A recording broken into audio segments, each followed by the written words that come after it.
This podcast is brought to you by the ATMS Natural Medicine Week. For more information of events and offers, go to naturalmedicineweek.com.au.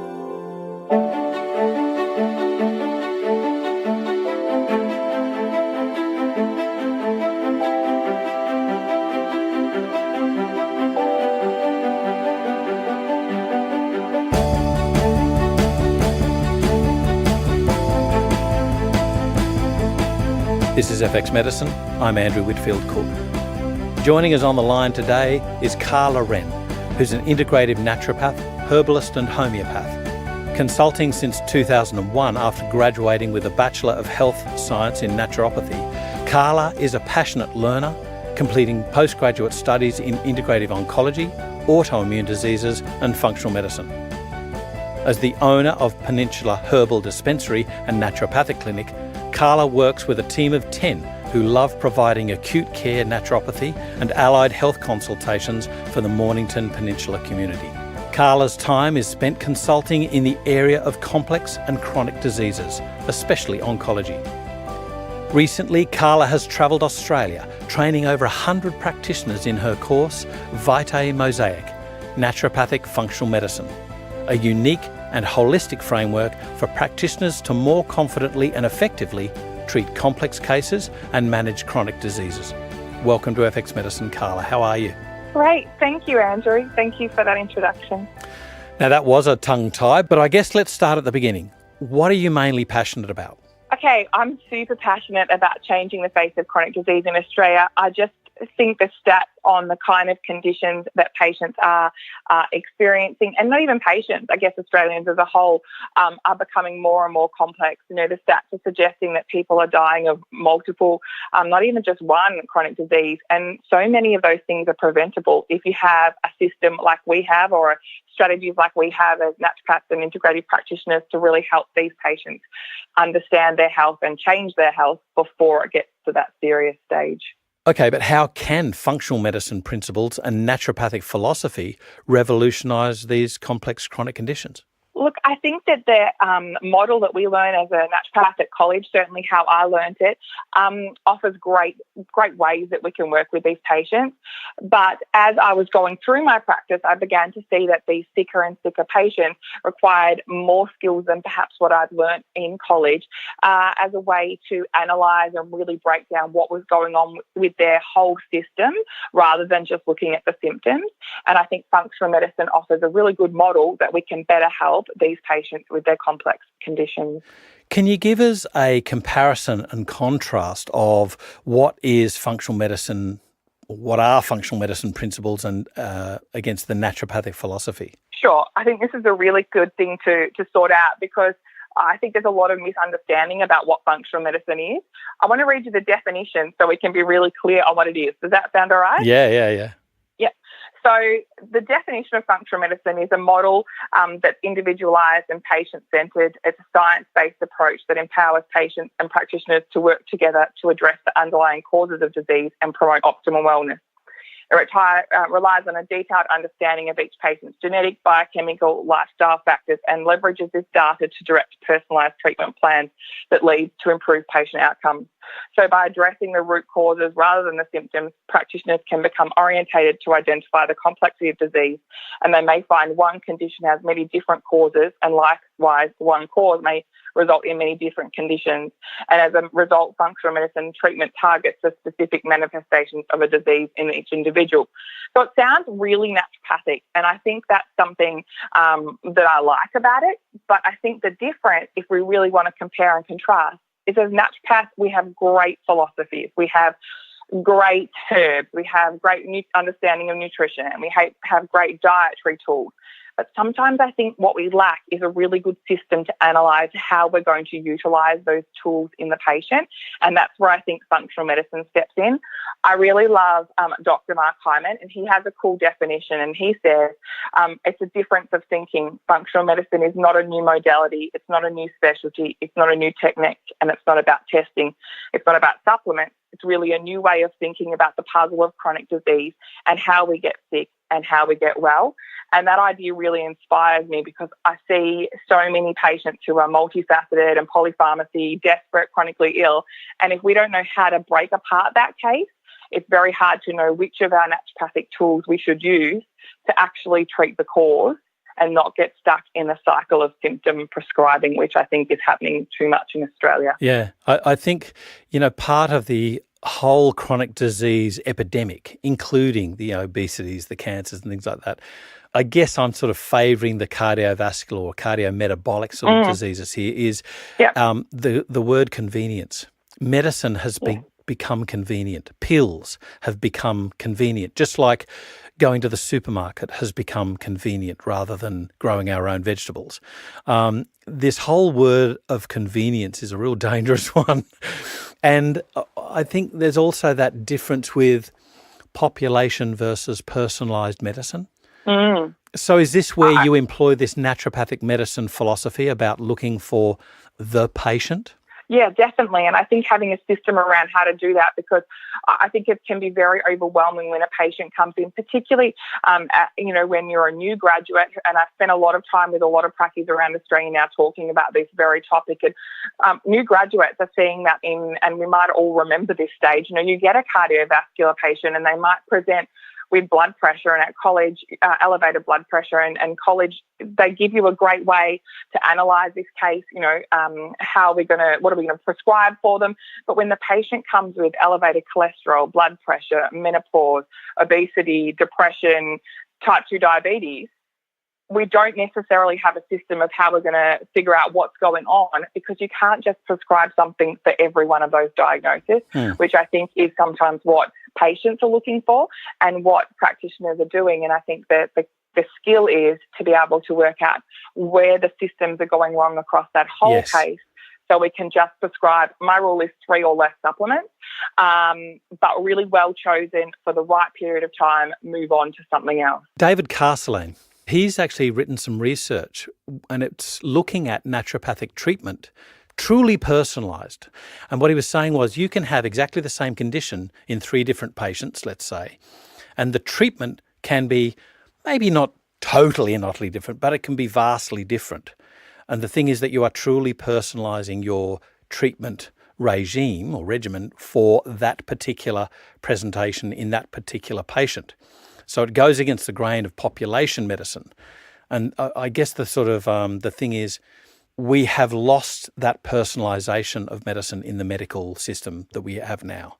We just haven't got the time. Yes, I would totally agree. And I think that the personalisation and the idea, if you look at just one illness, say depression, I think, we could all come up with at least 10 causes of the reason that patient is experiencing a group of symptoms that someone has classified, diagnosed as depression. And maybe it's a symptom of the initial cause rather than the main condition. And I think it's trying to pull the case apart and understand that, where I feel like functional medicine adds to what we can do as naturopaths. Do you find that you get a certain type of patient that is more drawn towards your naturopathic style of functional medicine?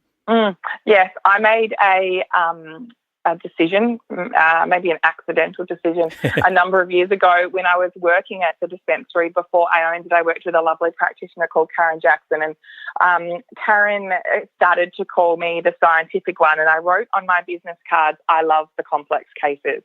And I don't know if that's something that I would recommend to people, because very quickly I built a reputation of loving the complex cases, and I think they came from everywhere, and I really needed then a good system to be able to work with those cases, because they are certainly becoming more and more complex than what I had ever imagined was possible. So when you speak about a system, how does that fit into a personalised medicine sort of a style of treatment? So basically, the system that I use, I coined Vitae Mosaic, and I can tell you a bit about that. But yes.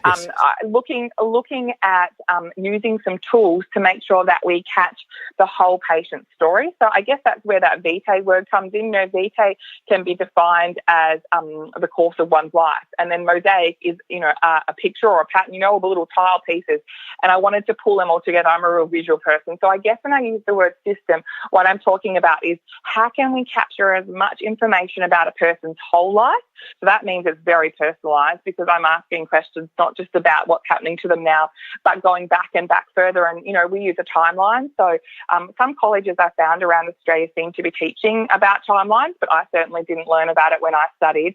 So, using a really good timeline as a tool to be able to break down the case, and then using an approach where we look at the systems that are affected in the patient rather than just individual symptoms, gives us this really great way to develop a more personalised, holistic understanding, still using our naturopathic language to better break apart the case.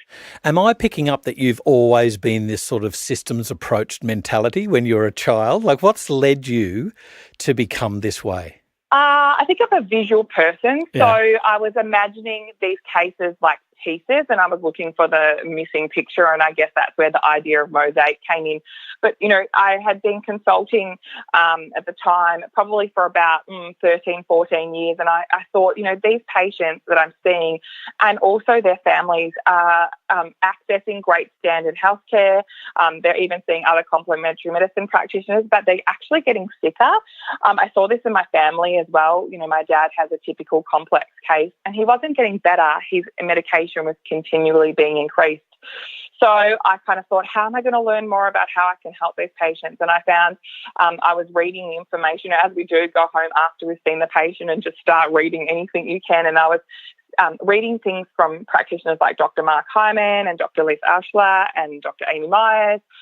There's a naturopathic doctor called Dr. Christy Hughes, Joe Pizzono, who wrote that great book that we had at college. Yes. And what they were talking about was identifying the same chronic disease crisis that I was seeing, but they had a really powerful solution that made sense to me, and they were all the graduates from the Institute of Functional Medicine. So in 2015, off I go to Atlanta, Georgia, to try and learn more about this idea of how I can utilise functional medicine to help my really sick patients. Carla, you said earlier that you wrote on your card, I love complex cases. There's got to be that initial period where you went, oh, hell. And then slowly you garner the expertise and the confidence to say, yep, I can handle that, no worries. What inspired you to go for the more complex cases? Yes, I've thought about this for a long time, and what made me do it. I think with this group of patients, the key thing that all of us can do as people and practitioners ourselves is inspire some kind of hope in this patient.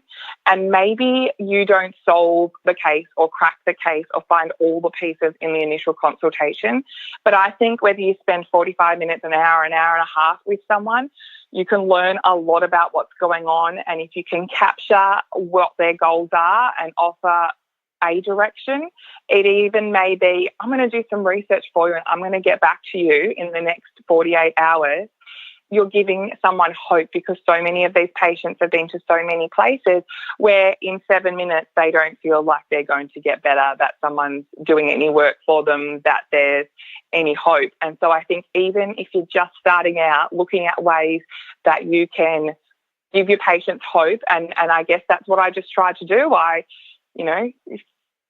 put myself together and thought, right, I'm going to do this and give it a go. And someone has to give some of these patients a bit of hope. So it was me that did it from the beginning, I guess. And in your experience, what type of patients benefit most from your model of naturopathic functional medicine? Well, maybe I can share two of my patients with you. Does that sound all right? Yeah. You can see the kind of patients I'm working with. Yeah, so the first one is a female, and she's 45 years old and on 4 prescription medications. She has Hashimoto's, type 2 diabetes, depression, chronic fatigue syndrome, addiction, anxiety, and menopause. But the real kicker, like the real reason and motivation for her to come in, is that her husband said, I can't do this anymore. I just can't deal with how sick you are and I want out. And, these patients are really desperate. And I think that case is very overwhelming because there's so many things going on. We need to break it apart. The next patient I thought I'd mention was a female. She's 30. She presented with 10 out of 10 joint pain, viral antibodies for everything, anxiety, insomnia, multiple food intolerances. She'd had recurrent mold exposure. I thought, maybe rheumatoid factor might be positive. It's not, it's negative. And so I wondered if she had SIRS. We went on and did some testing. She'd already seen heaps of practitioners, specialists, and the HLA-DQ-DR pathology testing that I did showed she had Lyme-like illness. And so these patients are really desperate people, really sick people who haven't found someone who has given that hope or has been willing to put the work in, break their case apart. And I find cases like this are really motivating for me to do the best and find out the most I can and really be able to help them. Obviously, you can go down so many rabbit holes, but I'm glad there's somebody like you that is willing to go down those rabbit holes to figure out. Like, you must have a totally obsessive personality. Maybe. I've heard you mention invisible illness. Can you tell us more about this? Yeah, so I meet many people with invisible illnesses in the complex casework that I do. And I guess it's the type of illness where the patient has many symptoms, but no one's been able to find a clear diagnosis, primarily because they've been told time and time again their pathology results are fine and they look well, but the patients don't feel well. Sometimes they feel like no one believes them. And with that lack of diagnosis, but the symptoms still stacking up, their health is declining. And I feel these patients really benefit from naturopathic skills and functional medicine system put together, because we can find all those different pieces, all those clues, and really look at the blood tests and maybe order some different pathology tests to understand how they got sick and how they get well. In this case, I find that the timeline is a really good tool to be able to determine when things changed and what made them worse and what made them better, and maybe even way back when they were conceived, what was the health of their mother, and, looking at all the way through their childhood, what's going on to lead to this group of symptoms that no one can, name and find a cause for. And the perfect diagnosis, of course, is made over time. That's an accepted thing. The problem with the current medical system is they don't have time. It's in and out, get the treatment, get the pill. What about other patients that you like to work with, Carla? So oncology patients are a big part of my practice. I love supporting them through their treatment, wherever they are in their journey. I just love the amount of evidence that's out there now to show how we can support these patients. And I find the area of practice really rewarding. It's another area that I am trying to encourage the group of practitioners that I liaise with to step into, because I think these are amazing patients to work with. I've had this great support of some oncologists, McGrath breast care nurses who are just angels of people. And I've been able to talk at, Breast Cancer Network Australia's Metastatic Breast Cancer Conference. And I'm seeing that there's a really great interest in what complementary medicine can offer oncology patients now. I'm doing the 12-month program, and I love everything that Lise has to say, so I'm loving hearing what's new for her. She was a real inspiration for me to get into the area of integrative oncology. What is it about these practitioner heroes that you've met, Lise, Mark Hyman, Joe Pizzorno, Amy Myers? What is it about these practitioners that make them stand out to you? Is it just that they stand up to be heard, or is there something different about the way that they practice? I think that they're using functional medicine. Most of those practitioners that you mentioned have been to IFM.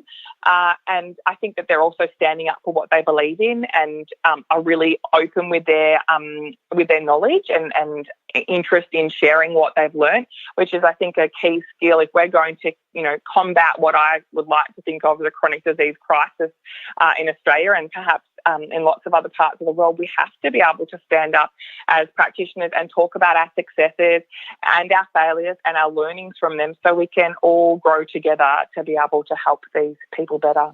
Well, you mentioned inter-referral in a sort of multidisciplinary collaboration to help patient care.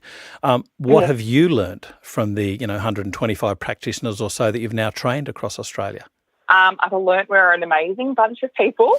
I've met loads of new graduates that are really struggling with the disparity between what colleges taught them and the kind of patients they've seen in clinics. So they've been amazing practitioners to meet and work with.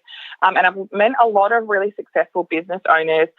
Often they're actually been young mums, young women like myself, who have really busy clinics and are struggling with running the clinics in the process of day to day. So I think when we can collaborate and put our minds together and pair up, I'm a big fan of Tammy Guest and what she's doing with the Naturopreneur Hub. So when we can do these things together, we can really start to grow. There's a piece that I wrote when I was trying to inspire the students that I've been working with. Can I read it to you? Please do. Yeah. So this is why I think we are the practitioners to help in this crisis. And I think our knowledge diversity is second to none. And we're problem solvers. We know so much pathophysiology and cellular biochemistry, systems biology. We're scientists, we're researchers, and we know how to find out. And we individualise and we understand and we look for the cause and we have time to listen. And I think we put the care back into healthcare.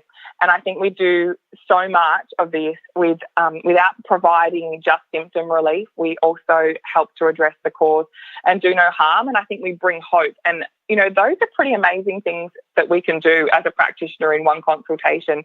So I'm kind of urging and encouraging these, particularly graduates, to step up into this place and just give it a go with these complex cases.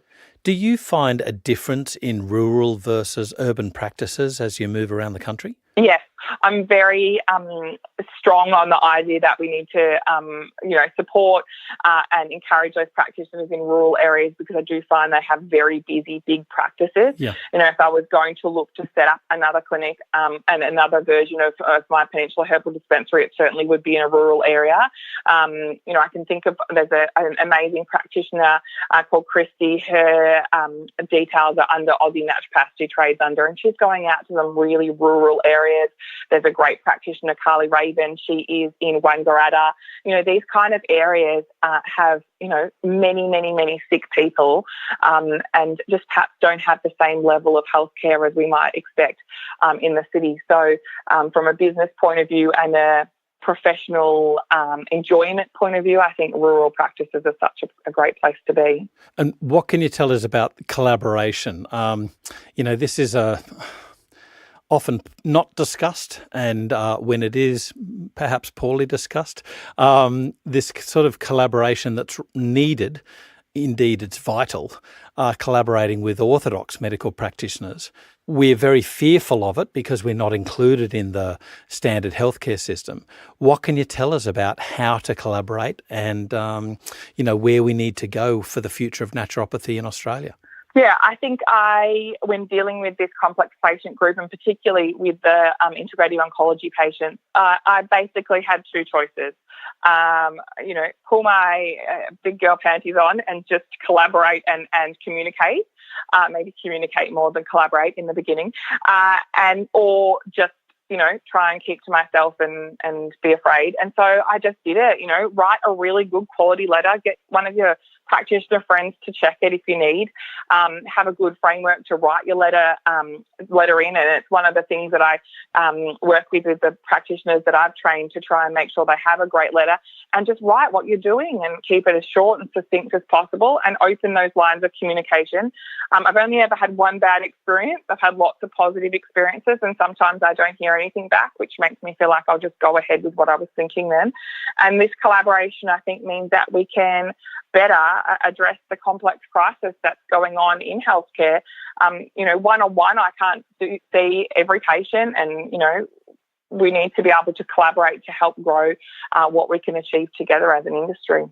There's a few rules there, and this was indicated to me by Dr. Joachim Fleurer, and it was actually at a Lees Alsler seminar series, and it was talking about how we correspond with GPs. And if you write this volume, this sort of saga, then they're just going to bin it. But if you write a very short, succinct letter, no more than a page, and if there's any attachments, then make them separate, sort of thing, then they are actually beholden to include those in the patient notes, whether they listen to them or not. So as long as we can keep it clear and succinct, fine. And avoid too much of our language that they don't understand, I think, too. And I also emphasise that this is the patient's wishes. Yes. I will have always said to the patient, is it all right if I communicate with your oncologist, your GP? And they say yes, because they've come to me because they're looking for integrative care. So we need to then, I think, express that that's the patient's wishes for this type of care, and encourage the doctor to get on board with that. Yeah, and too often we sort of hide in the darkness and don't ask that question confidently of our patients. Do you mind if I communicate this to your oncologist or to your GP, cardiologist, whatever? Because then there's always this sort of thing about, I don't want to tell them that I'm taking vitamins. But if you say it confidently and say, you cool if I communicate this to your doctor, then there's this air of that it's been done before, that it's okay to do, that it's normal. And we really need to get into that space so that we're actually talking to these people. Often doctors just want to know that what you're doing is safe. Exactly. And I there's a sentence that I use that says that, my utmost important, particularly in oncology, is not to affect or cause any interactions with the treatment that they have prescribed, and that my skill set is being able to determine what complementary medicines would be appropriate at this time for the patient. And if you don't know whether it is or not, just don't do it and do some research and find out so you can confidently say, I'm not going to do anything to damage your treatment. Yeah, absolutely. For yourself and for the good of the patient too. Absolutely. I'm so glad you include that, because too often fear makes us concentrate on us rather than what we're really here for or who we're really here for, which is the patient. And if we can always keep them as the foremost focus, just say, look, whatever we're doing, whatever you're doing, it's for them. It's for, Mrs. Jones in front of me now. Can I just delve a little bit further into Vitae Mosaic? There's more to discuss here. Yeah, so I guess it's a system that I developed to suit Australian naturopaths and nutritionists. I think we have really advanced holistic knowledge, and using our naturopathic language and tailoring our Australian style of practice, I combined what I learned at the Institute of Functional Medicine to what I'd been doing for 17, 18 years in practice, so that I could have a tool for myself that could better analyse the case, help me better determine treatment strategies, so I could monitor the case better too, because I find I can do a great initial consultation, but sometimes if you don't have the right notes or you haven't kept enough detail, they come back to you and you're like, where was I? And, you don't want to waste that important time in the second consultation playing catch up. So with the tool that I created, it means that we can have much more succinct follow-up and really have a graphical tool that we can show to the patient about what we're trying to achieve and where we're going to go next. So they can buy into the idea that I might have to change something I don't want to change. The patient who doesn't want to stop dairy. If we can explain along the course of the consultation really clearly how these kind of foods might be impacting them and almost lead them to the conclusion that, hey, maybe that dairy is not good for me, I find that we've taught them something already that means we need less supplements and they're more willing to make changes to their modifiable lifestyle factors, which I think is something we really need to focus on more than just the supplement. Too often we sort of fall into the quick, let's get something into them, rather than can I entice you? Let's say. And I was speaking with Dr. Mark Donoghue about these various patients that some people are just, they quick, help me, I need something now, I'm hurting, I'm in pain, I'm ill at ease. And there is a certain component, I guess, there of this horrible word called convenience. But then there are other people that are like, I've done this, I'm had it, I'm sick of it, I will do whatever you need me to do to take this away. Right? But that first portion of patients where they're sort of in that mindset of convenience, quick, help me, I'm used to pills and I need a natural pill, but I want one pill that does 5 different things. And we can't do that. Nutrition doesn't work that way. How do you break down those barriers? What are the skills? Yeah, I think also not only does our medicine not work as I'll give you one pill to solve your 5 problems, our cases, our consultations don't work that way. A patient often believes, I think, that they're going to come for one appointment and all their problems are going to be solved in that 1 hour. And sometimes I don't think we're very good at communicating that, hey, I want to go on a journey with you and I'm going to ask you to make some changes and then we're going to assess what that does. And then we're going to have a follow-up to see if we're moving in the right direction. And I think we really need to be able to communicate that our style of medicine is a partnership where I will, I may give you some symptomatic relief. If someone's in pain, I'm going to try and provide something that might be acute and might be symptomatic, but that's not the end of the work. That's just the start. It's like the tip of the iceberg, and we've got to work out how we can show the patient all the stuff that's under the water in the iceberg. And, getting them to buy into the story of how they got sick by using tools like the timeline and what I call the mosaic spectrum means that we can really have a visual tool to help them understand, or even, you just would use language to say, I can see when you started to work in this new job that involved high stress, long hours, maybe shift work, you started to develop more immune system problems. And the answer is not just to give you a great immune system tonic, but perhaps we need to look at some of the lifestyle factors that went downhill when you took on this new role. But most patients won't have ever correlated their immune system issues to their work unless we have tools to be able to connect those stories for the patient. Is that where you're leading with this mosaic spectrum that you mentioned? Yes. So it's looking at, kind of 12 loosely what I would call systems of the body, so nervous system, cardiometabolic, inflammation, immune system, microbiome. They're some of the areas that we're looking and trying to classify symptoms into those areas so we can really determine what system of the body we need to look at rather than just prescribing for all the different symptoms. Yeah. This is something that I had to do a major jump with from my nursing training. It was almost like opening a textbook. You know how you'd read about the integumentary system, you'd read about the musculoskeletal system, you'd read about the cardiovascular system. You wouldn't say supraventricular tachycardia. You wouldn't say psoriasis. You'd learn about these systems. Then you learned about the pathophysiology and the boxes, if you like, that presents in that. One of my biggest challenges was to say, how about we support that system's normal workings? That was the biggest thing. So here's my question for you. We talk about these sort of systems approach for rebalancing the body, getting it back to a vital force. How do you translate that into medical language? Good question.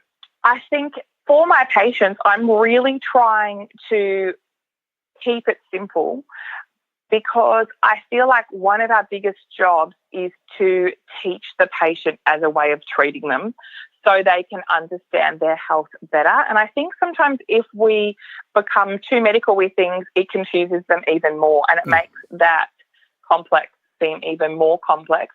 I guess when I'm trying to communicate with other healthcare professionals, I would be, utilising the discussion about, systems that I would be thinking might be affected would be the cardiometabolic system, the digestive system, microbiome, and I think that language still translates. Gotcha. It's one of the tools that we work on in the course that I do is at the start, we all as a group write down the kind of, the medical terminology diagnosis that overwhelms people. And some of the lists that we get, I think, gosh, that overwhelms me too. But when you actually have a system to break down those cases and you move away from that label and you see, like we were talking earlier, that there can be lots of causes for those conditions. Yeah. And we can usually address a lot of those causes, or we can refer. I'm a big fan of referring. If it's not my area and you don't know enough and you don't want to go and read all those papers, refer to someone that does. And I guess this is another area of collaboration. We need to somehow formalise the idea of who does know the most about cardiometabolic, who does know the most about fertility in your area, or someone you can refer to. So if you feel like those causes of that patient's health problem, when we break down what seems overwhelming, and it becomes a bit more simple when we break it down, if it's not your area, who you're going to refer to, or otherwise, what are you going to do once it's simplified, moving away from those kind of overwhelming diagnosis that we initially fear. Do you ever collaborate with these practitioners that you refer to in improving your education, your expertise? So you basically maybe sit in with them or ask them for further advice? Look, I've got a lot of practice. I feel really proud of our industry at the moment, and I think that there is a lot of practice that I admire, and certainly, behind the scenes, I'm involved in lots of kind of mastermind groups where we will, chat about complex cases. I love a practitioner called Jules Galloway. Jules? Yes, I know Jules. Yes. So, Jules and I have a bit of a chat. We have a laugh. We also have a bit of an opportunity to debrief as well, because I think when we have these complex cases, a lot can come up. In oncology, inevitably you're going to have patients that pass away. And so, not only do I talk to patients like our practitioners like Jules and Charmaine Dennis at Fertile Ground about these kind of cases and getting more ideas, I certainly use them to support me when I have these patients that are perhaps emotionally upsetting as well. You mentioned earlier about keeping supplements to a maximum of 3, and I think it's a big issue with regards to cost and the future of naturopathic healthcare in Australia. What would you say are your sort of rules to live by, and what do you think the future holds for naturopathic medicine? I think we have to really be conscious of the cost of our treatments. We have done years of study. I think naturopaths have to be one of the professions. I guess medicine as a whole is an industry where ongoing professional education is so important. So, we need to be reimbursed for the time and effort we put into these cases. But I think supplements are integral to treatment of patients, but sending them home with, hundreds and hundreds of dollars of tablets doesn't make our type of medicine affordable long term, especially in patient groups where their health may have affected their ability to continue the work or, other financial areas of their lives. And so looking at what we can do to streamline those prescriptions is important from a community health perspective, I think. Wholeheartedly agree with you. It's one of the sad things about these complex conditions. For instance, chronic fatigue syndrome, for instance, these are the people that cannot work, and yet they're the people that are most desperate for the more comprehensive, shall we say, naturopathic regimens or regimes. Yeah, and I think often we have to really break down what we're going to do to make it affordable for them. Yeah, that's right. So, prioritising. Can you give us a few quick tips on how you prioritise? Do you look at things like base energy or sleep or things like that first? Yeah. So I always look at the 6 modifiable lifestyle factors first. So these are things that usually don't cost money, and I have a plethora of handouts that is known amongst my Vitae Mosaic graduates as the Dropbox, which has hundreds of handouts that I've collected and developed over time that you can use. They don't cost any money. Print them out in your practice and give them to help patients with diet, nutrition, exercise, movement, rest and relaxation, sleep. I'm also a big fan of encouraging our patients to have some area of personal development in their life, and also social connection, social spiritual connection. I think these areas are important to encourage patients who are chronically ill, like the chronic fatigue patient, to see a direction that they're trying to get to. If you're hopeless, and having been sick for a long time, people can become isolated. Netflix can become their best friend. If we can teach them ways in which we can kind of feel hope and develop, then we can see a direction. And then as far as working out what I'm going to prescribe once I've made those modifiable lifestyle factor fine-tuning ideas happen for a patient is, what are the key symptoms that the patient wants to work with? Because often I've been foiled by patients and I'm diving in and I'm looking what I'm going to do for their case, and they've got all these diagnoses, and then I find out they just want to lose some weight because they want to look lovely in a dress for a wedding. So understanding what their goals are, and then looking at the systems that are affected rather than just the symptoms, and work out, okay, I do it graphically, but what 3 systems are the key that need to be worked on, and what kind of nutrients or herbs do I know really help restore function in that system, so that we can then see improvements in all the different symptoms that fall in that system, rather than prescribing initially for each of those symptoms. I just love what I'm hearing. One thing that I've never really heard before, and I love it, is what you said about you encourage them to have an area of personal development. This is, and it's critical, like waking somebody up from, as you say, Netflix being their best friend. It can be those small things that make such a big difference.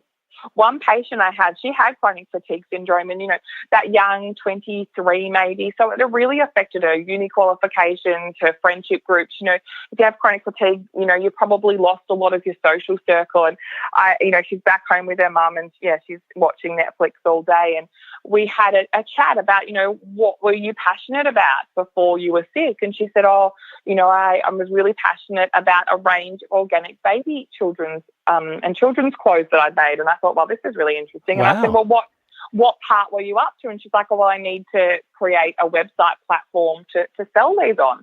And I said, well, have you been doing any work on it? And she's like, no, I'm too sick. I said, have you got a laptop? And she's like, yeah. I was like, bring it to the couch, and each day, can you just do 5 minutes on that website? I literally put this on the prescription pad, 5 minutes on your website. Yeah. And I said, if you feel better, do 5 minutes in the morning and 5 minutes in the afternoon.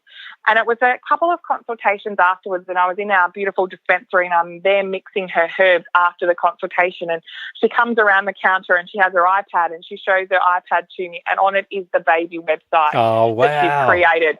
The whole website. And I often get emotional with my patients and hold it together, of course. But it was one of those moments where I was like, this girl is getting better because of the treatment we've given her, but I honestly think she's getting better because she can see a purpose and a direction. And it also, the web is a wonderful place for her to extend her social connection. She's going to get feedback on her product, and all of that builds her health, I believe, away from where she was when she was on the couch watching Netflix. I've got to say, Carla, there's so much more that we can learn. Where can we learn more about helping patients with complex chronic diseases, these invisible illnesses that you mentioned before? Well, there's this really good podcast I know called FX Medicine. Thank you, but it's through experts like yourself where we learn. Yeah, well, look, I know that you've had James Maskell. I love James Maskell. You've had Lise on here, Amy Meyer. So listen to you guys. And then I also really admire Dr. Rangan Chatterjee. I don't know if you know him, out of the UK, phenomenal functional medicine doctor. Jeffrey Bland, Sarah Gottfried, all of these people. Pop on their website, join their mail list, see some of their information.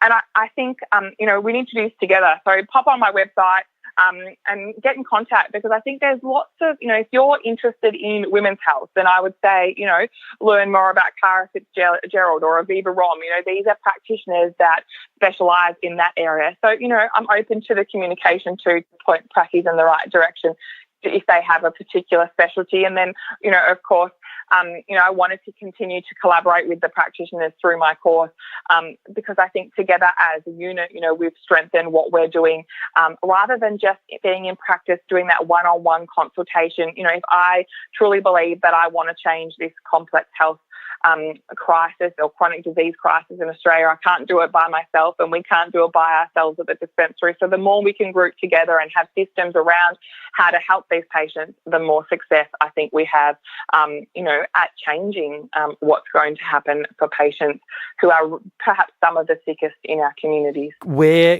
can we find more about your course? What is it? Is it carlawrenn.com? Yes, that's it, carlawrenn.com. And yeah, I think, it is an area that I think you mentioned that the practitioners that have busy practices already, or maybe have lots of confidence, I think it's an area, if we have a system, they can begin to employ or recruit the services of other practitioners to be able to understand the system and also follow through. One of the things that I think is a great idea when you become busy as a practitioner is, I'm not great at the recipes for my patients. When a patient goes gluten-free, I find it really hard to be able to clearly explain to them what changes they need to make in their kitchen. I'm not a great cook. So if I have a nutritionist and I happen to have a naturopath who's a chef, a previous life chef at my clinic, I'm going to send my patients with the understanding of this is the kind of dietary advice I need to her to be able to, co-manage my patients. So I think it's another concept that we can look at if we have a good system that can be used across multidisciplinary clinics. Carla Wrenn, thank you so much for joining us on FX Medicine today. You've opened our eyes, I think, to some really key things for naturopathic care, especially obviously in these complex cases. But I've got to take my hat off to you. What you've presented is something that you're maximising bang for buck for the patient. And that's talking about personalised, responsible patient health care. But we're not talking about now, we're talking about also where the future of naturopathic medicine lies with health and care of these patients in Australia. Thank you. No, thank you. This is FX Medicine. I'm Andrew Whitfield Cook. The age of personalised medicine has arrived. Be sure to check out our new FX Medicine podcast series, FX Omics, with Dr. Mark Donoghue. Explore the genomic landscape and the clinical opportunities enabling you to offer truly personalised healthcare.